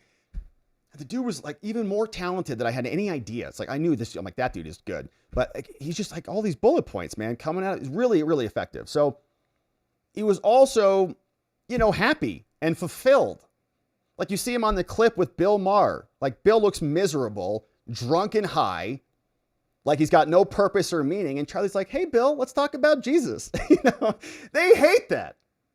Tucker's also very good at that too. They hate Tucker for that because he just kind of laughs at everybody. I don't really care. Okay. They hate that. Like if you don't care, they hate it because you have to care. You have to be invested in their issues. No, we don't. So what's up? Thank you, Pritchie, for that. Charlie was very good at it. And he, had a loving wife, loving kids, loving family. And a lot of people who don't have those things just are mad, I think, and just bitter that Charlie, and you've seen these clips, they're like, college dropout Charlie. I'm like, oh, really? You're in college, and what have you created? Have you built $100 million company or something? I don't think so. Psychological projectionist, what's up? Overdue process. Does he have an activist visa? No, and he tried to hide his activism, right? Didn't even want to talk about it because he knew we weren't going to be happy with him in our country if that was the case. Mock Schnell, look at these 50 new membos. Man, Mock Schnell, thank you for bringing all these folks in. Let's welcome them in. Nurse, not lawyer. That's a good decision. Better decision for sure. Jeff Monhe, what's up? One crazy redhead is here. We got Valerie Hoffman, Seymour, Bob West. We have Oro Thrim, Joe Baker, Tony Hogan. What's up, Chris McGinn? Gary Herman, welcome. We got Baxter Blue, Carl K. Drummond. What's up, Sarah Me? Kelly XYT, the unofficial juror, is here with hearts. Nightmare, Petra Mick. We got Crave, Travels with Benny. We got Asaru Nisu Amun Ribe. Welcome. Bullish Niji. We have Richard Zucker, Amber LMT. We got Kevin Grayson, Mama Bear, Marianne. What's up, Muffin Rando? It's raining membos. We got Pinecone, Nutter, Anita Moore. We got Joshua, Corn Taurus, James Prokop, Bill Van Ram, Honey Plum, Telemundo, Jeff Stout. We got Genitals. Welcome. Nancy Jennings, Lincoln, Kat, all in the house, along with Dustin, Tim Garcia, Stephanie Rudnick, Marsha Golzar, Dan Goodwin, Glenn Dotson. What's up? Kevin Bodman, Cody Becker, Spoonless Valkyrie, Friar Dude, Mama Joe's, Faith is here. All gifted membos courtesy of Mock Schnell. And man, lots of love from Mock Schnell out there too, from Arizona and many others. Thank you, Mock Schnell, for doing that. 50 new membos. We'll see you in just a moment. Doan says, Mahmoud is lucky he's going to an Arab state. Well, I thought, maybe he could go with Kilmar. They could go to Eswatini together. And why? Khalil's lawyer's address is 666 Broadway. Is that right? Yeah, better luck next time, demon lawyers. They're like, yeah. What law firm are you a part of? Satan, and Satan. Oh, right. Who are you representing? Illegal aliens. Oh, yeah, that sounds. Appeal to the Fifth Circuit Court for a writ of prohibition from NY, the demon lawyers. Is that right? So, Doan, it turns out hate/hypocrisy is as colorblind as love from Doan. Yeah, that's a good comment. And I think you're referencing crazy Rashida Tlaib screaming at Byron Donalds for being a Nazi white supremacist. Has she ever seen Byron Donalds? Wild Thing Forever. He's black, okay? That's the point. Wild Thing Forever. Shout out to Byron. Rob, are we sick of winning yet? LMAO. Yeah, I mean, we just had a pretty big loss, you know. But if we set that aside, yeah, there's some good winning going on. Jimmy Kimmel just got nuked off the air. I think we're seeing an awakening and a resurgence. So there is a lot of winning going on still. And we're picking up the torch and carrying it forward for Charlie. One old guy, that IJ schooled the Article 3 hack judge. Totally, right? It's like a professional versus a hack. This guy lives in immigration law. He knows it way better than these Article 3 judges. But the Article 3 judges are like, it's due process. No, it's not. Feel the IJ cooking, baby. He was cooking. That IJ needs an appointment to the DCJ. Good judgment, and they can eat it. One old guy says Congress needs to amend or repeal the Federal Reserve Act of 1913. Yeah, and the income tax amendment too, but that's a bigger one. Like they did an amendment for the income tax, okay? So that's a lot harder to defeat. So we got to repeal that too. But the Federal Reserve was just an act, you know, so it's subordinate to the Constitution. Odessia, everyone study the Federal Reserve. It really is, I think, like the spinal column of the corruption of the body. Like it's deep. A lot of it's rooted around the money. And we all get distracted with a bunch of other stupid issues. This is a big one. How can we not have control of our economic future? It's left up to a board of 12 people, 7 plus 5. What? Dennis Madera. I was really hoping that they would have arrested Lisa Cook on the fraud charges entering the Fed yesterday. It would have been epic. Thank you for all you do. Definitely. Definitely. Thank you, Dennis Madera. We'll keep our eye out for that one. Hopefully Pam Bondi's working on the criminal complaint right now. Hopefully it's not on her desk. John McGarvey. John had a great comment. I said Lisa was running out of the front store with the big screen TVs. John said, Lisa's not running anywhere. Okay. She'll put that in the little scooter. Scroll her way out. Lisa Cook going out the front door of the Black Friday ransack. John McGarvey for Bruce Rice Baby. Dun. Thank you, John. 38 months as a membo. I don't even know how many babies that is, but you're amazing. We've got a lot. What's up, just me? It's funny how we got federal income tax and the Federal Reserve at the same time in 1913. When there was no term limits for any office. Republicans pushed for term limits after FDR 3 terms. Yeah, he had 4 terms, right? FDR, I think he died like in the middle of his 4th. Then we got Truman. But yeah, so this is exactly right. And there was something weird going on back then. There was like, you know, the robber barons who had a lot of money and a lot of wealth. And they were making the argument that, you know, the wealth was too concentrated and that other Americans did not have capital, so they weren't capitalists. So they're just like, let's just tax the rich. And that didn't happen. We all got taxed and all of our lives wrecked as a result of that horrific decision from our predecessors. Chubby, what's up? So he's now claiming he didn't lower the rates too early prior to the election in a blatant attempt to influence the outcome. Yeah, good memory on that. I guess we all just imagined that one. Yeah, when he came out to try to goose the economy so Joe Biden could have a good economic report and have a good election. They're not political. Give me a break. Dude, everybody's political. Even the judges who are supposed to be apolitical are as political as they come. We're watching it all on full display, so spare us the lecture. Ravicus, we're not idiots, okay? Bismarck from Ravicus says the state of North Dakota is stepping in to defend 5 current and former state officials who were charged in a federal lawsuit by the Hofer Group that's seeking $1.89 billion in damages. Man, that's interesting. It's a big lawsuit. I also saw, I think was it Minnesota or somewhere, they just indicted a bunch of people for housing fraud, which is a good one. May talk about that tomorrow. Doan, Powell dropped the prime interest rate a month before the 2020 election. Apolitical my booty. I think 2024, right? So this most recent one, because he wanted to goose it for Kamala, really, in 2024. But don't, exactly, right? And great comment. Yeah, good memories. Spuds, what's up? Hey, look at that Santa. Only on the Erie Canal can you find a 9-foot stuffed teddy bear and Santa Claus at the helm on the flying bridge. What a beautiful river it is, the Erie Canal. What a beautiful canal. Thank you, Spuds. Man in the fort down there over on the canal. Just Rhonda. What's going on, Just Rhonda? Mistakes were made. Just Rhonda started a new YouTube channel.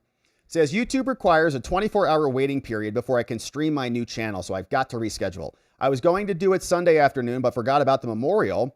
I don't know when now, and my mind is too preoccupied. Yeah, Just Rhonda, I kind of feel what you're saying.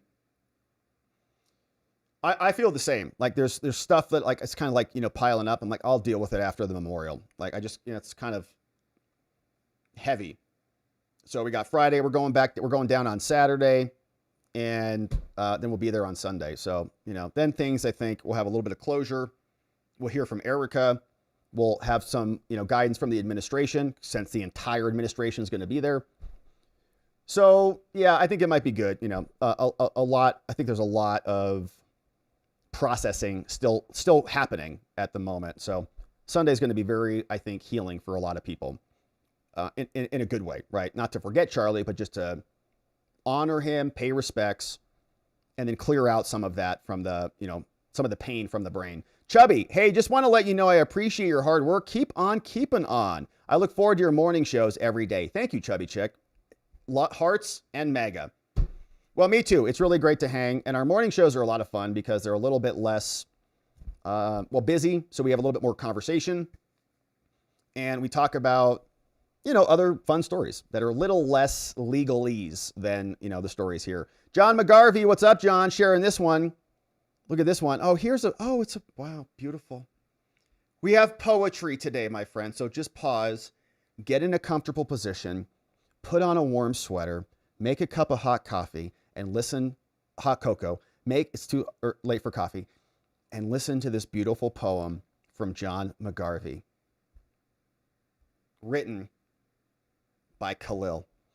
Once upon a midnight dreary, while I pondered weak and weary over many a quaint and curious volume of forgotten lore. We know this. While I nodded, nearly napping, suddenly there came a tapping, as someone gently rapping at my chamber door. 'Tis some visitor, I muttered, tapping at my chamber door. Only this, and nothing more. And Khalil will be in America nevermore. Sharpie guy, what's up? As my dad would phrase about someone, I'll ask, ain't he Powell a beaut? Yep, Dad, he's a beaut. Yeah, it comes out, no, we're apolitical, okay? I'm going to set the interest rates. Okay. Whatever, dude. Okay, just nobody believes you, okay, at all. So what's up, Lou Landry? Rob, I'm not a chatter, but I'm an avid watcher. Love you. Love you back, Lou. Thanks for, you know, jumping in the chat. Thanks for sending a super dono as well. We appreciate that. Yeah, you know, I'm not much of a chatter either. I'm kind of, you know, lurking a lot. Usually because I'm show prepping, but you know. So Lou, thank you for that, man. Thanks for being here. Thanks for being a membo too. Sharpie guy, what's up? Hey, when I enlisted in the Marine Corps in 1970, thank you, sir, I noticed all the calculators on the desk were all Texas Instruments. Didn't LBJ grift off them? So seeing Mike Johnson's name as a Southern gent, I get nervous. We're going to lose the House in 2026 because he needs demonic help to pass the CR. No progress on the Trump side. So the same old continues as in 1970. What say you, Rob? Yeah, I'm not sure about the midterms, man. I think, you know, it's pretty traditional that you lose the midterms, but and I heard Mark Halperin say this, that he thinks Charlie's death might reverse that fortune. In other words, it's an aberration in the ordinary processing of the electoral prospects that it's going to galvanize the right? And in a way that wouldn't have happened otherwise. So good stuff. We'll see. I mean, I'm optimistic. I think that the Democrats, like, The congressional Republicans are basically a joke. Okay, they don't do anything other than send letters and hold stupid committee hearings, not passing any real substantive legislation. They, have a couple pet issues that they're obsessed about, and everything else is forgotten. They could be doing a lot more. Okay, if Liz Cheney, for example, just came in here, she's basically, a anti-Trump Republican, basically a Democrat. If you had that crew in here, man, and just turn her loose for the Republicans, you form select committees, you start, being aggressive with litigation, you start censuring these people, all sorts of stuff. But it's basically more nothingness that we've been seeing for a long time. Now, that being said, the Democratic Party is so bad and they've got so little energy. It's like they're way worse than the congressional Republicans. Their top people are like Raskin, Swalwell, who made Bang Bang with Fang Fang, a Chinese spy, Jasmine Crockett, who code switches in between different languages. Nobody even knows. So that makes me optimistic about the whole thing. And I do think that, Charlie there's an awakening happening right now. A lot of people are waking up. Villa Plot, go sub to Chandler Crump. It's a YouTube channel, courtesy of Villa Plot. Show him some love. Just drop a like on the Kimmel video that he just posted, and he shared a link over here to the channel. Thank you, Villa Plot, for that. So shout out to Chandler Crump over on the YouTubes. Thank you, Villa Plot, for the recommendation and the referral. And new membos, welcome. Thank you to everybody who brought in some new membos. We're excited to meet you. We're going to pause here and do our members only after party, baby. So if you're on locals, you will be able to just hang tight. And of course, we'll be right back. If you're on YouTube, we're going to drop a link to the new live stream in just a second. And we'll hope that you'll join us over there as we debrief and see what else you have to say about all of this. And we got some comments over on X. Hey, what's going on? Zutral, what's up, Zutral? Good to see you, Zutral. Hey, Neuro D, what's up? Hey, get over to Rumble Video. Thank you, Neuro D. And some great comments over here about Streamlabs and getting on Twitch. Yeah. Direct Dono and mods, if you can keep that info periodically appearing in the chat on. So thank you, Zutral, for all this advice on Twitch.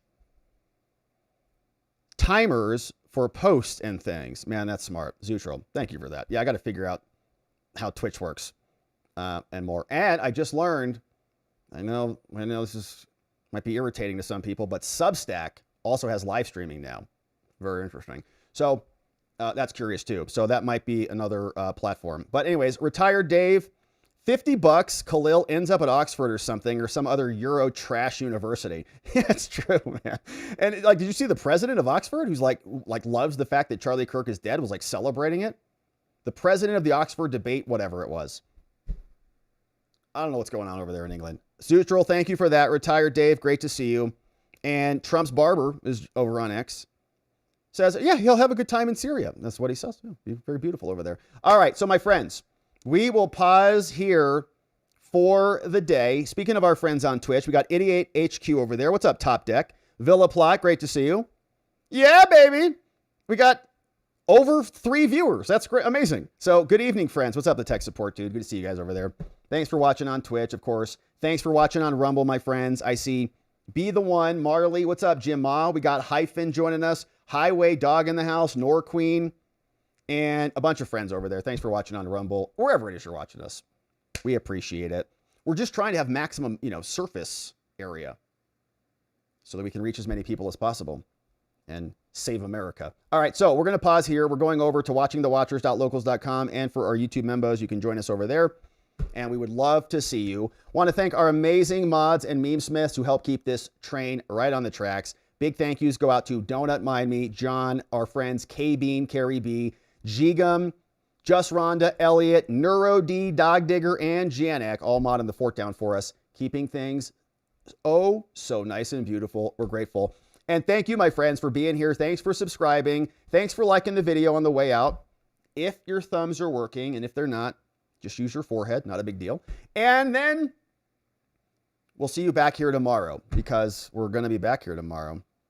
And in order to do that appropriately, we are going to need to see you. right back here so that together with your help, we can shine that big, beautiful spotlight of accountability and transparency down upon our system with the hope of finding justice. Make it a beautiful night, my friends. Sleep very well. We'll see you right back here tomorrow. Bye-bye.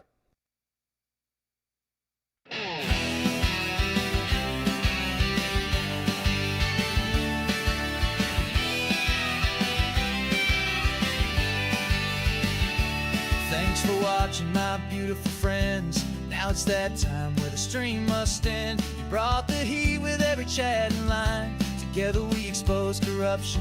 One more time we dove in the truth where the media hides. Lit up the lies with receipts on all sides. The fight isn't over, but we made them sweat. We ain't done yet, no, not just yet. Because together we